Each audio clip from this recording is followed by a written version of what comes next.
lire des livres, des livres. Ils ont écrit, ils ont publié et aujourd'hui, ils sont avec nous. Bienvenue à votre nouveau rendez-vous 10 minutes avec l'écrivain. 10 minutes avec l'écrivain à suivre sur nos différentes plateformes Plume d'Afrique by ICK. Je suis Djibril Boloufé, bienvenue dans 10 minutes avec l'écrivain. 10 minutes pour aller à l'essentiel. Aujourd'hui, nous recevons M. Eugène Kandolo. M. Eugène, merci d'être avec nous. Merci beaucoup, bonjour du pays. Et alors, avant de commencer cet échange avec vous, je voudrais quand même parler de vous avant d'aller dans vos livres. Alors, monsieur Eugène Kandolo est un écrivain et analyste congolais reconnu pour sa réflexion engagée sur le dynamique sociale, politique et culturelle en République démocratique du Congo. À travers ses ouvrages et ses prises de parole en public, il développe une pensée structurée autour de la responsabilité citoyenne, du leadership et de la transformation sociale. Ses écrits s'inscrivent dans une démarche critique mais constructive. Interroger le système, réveiller les consciences et proposer des pistes de renouveau. Il fait partie de ces auteurs qui considèrent l'écriture non comme un simple exercice littéraire, mais comme un acte de positionnement intellectuel. Monsieur Eugène, on va sans plus tarder passer à la première question. Question Merci beaucoup. Alors, monsieur Eugène, à quel moment avez-vous compris que votre plume ne serait pas seulement littéraire, mais aussi un instrument d'engagement et d'interpellation? Je ne veux pas dire qu'il y a eu un moment bien précis dans ma pensée. Est-ce comme je dis, je suis tombé dedans comme dans une sorte de potion magique. Donc, la plupart des choses que je fais, je crois que très jeune, ça s'entremêlait déjà. Et mon premier texte que j'ai fait, je crois, quand j'avais 15 ans, était déjà un texte révolutionnaire. Et puis après, j'ai commencé à écrire des pensées sur le pays, sur des réflexions. Donc, je savais que, ma plume n'était pas juste une sorte de peinture pour faire de beaux tableaux qui font rêver, mais c'est une plume de conscientisation, une plume de révolution, un peu comme disait Senghor, que la littérature nègre n'est pas monologue mais dialogue. Donc je parle et j'imagine que le monde est une fenêtre ouverte. Et je parle au monde et je parle à l'humain parce que effectivement j'ai fait une introspection de moi-même pour savoir que je suis animé d'une mission, comme je le dis toujours, d'une sorte de sacerdoce, et je crois que c'est cela.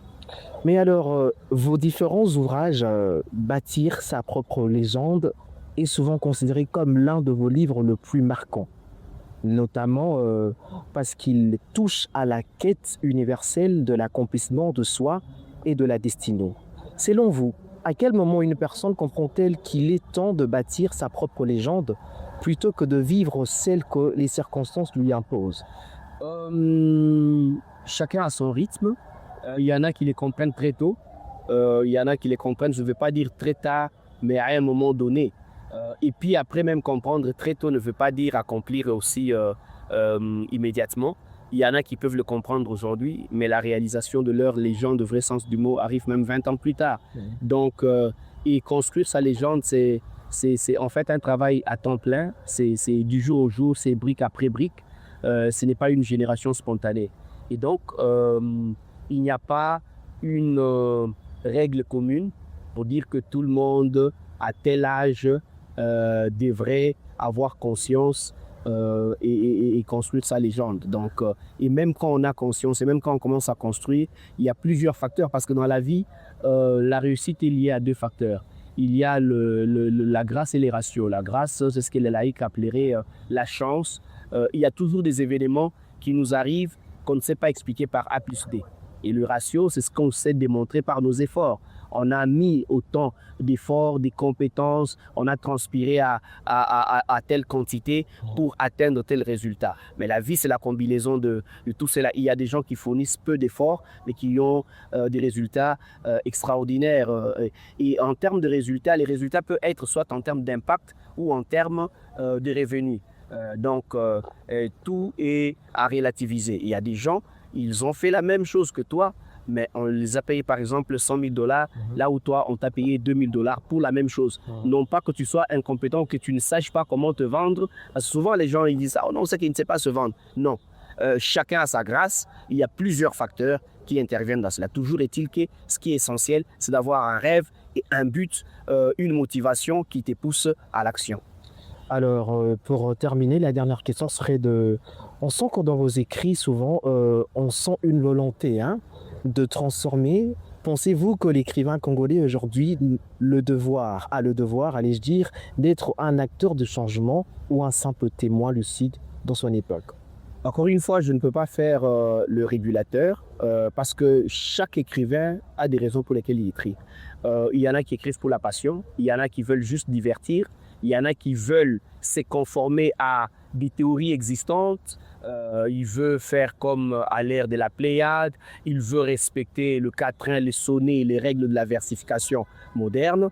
Mais il y en a et effectivement qui se disent, moi par exemple, je sais que ce sont des idées que je mets sur du papier pour challenger. Ça aurait pu être de conférences, ça aurait pu être de modules de formation. Donc c'est un peu dans cette dynamique. Moi, je peux me dire que ma mission par l'écriture, c'est de révolutionner les mentalités, c'est de challenger les gens afin qu'ils puissent effectivement avoir une conscience aiguisée, tant sur l'axe patriotique, tant sur le sens de la vie elle-même, tant sur le combat du bien-être, de la noblesse. Et ce n'est pas toujours le cas. Il y a des gens qui font, c'est un peu comme dans la musique, il y en a qui font de la musique engagée, il y en a qui font de la musique partisane. Par exemple, quelqu'un qui s'accommoderait à une opposition dans son pays. Il ne fait pas forcément de la musique engagée, mais de la musique de l'opposition, une musique partisane contre celui qui est au pouvoir. Parce que la musique engagée, c'est une musique de conscience. Elle n'a pas de couleur. Donc c'est une musique en fait transversale. Elle parle à l'opposition, elle parle à la majorité, elle parle à la société civile, elle parle à des corps de force vive.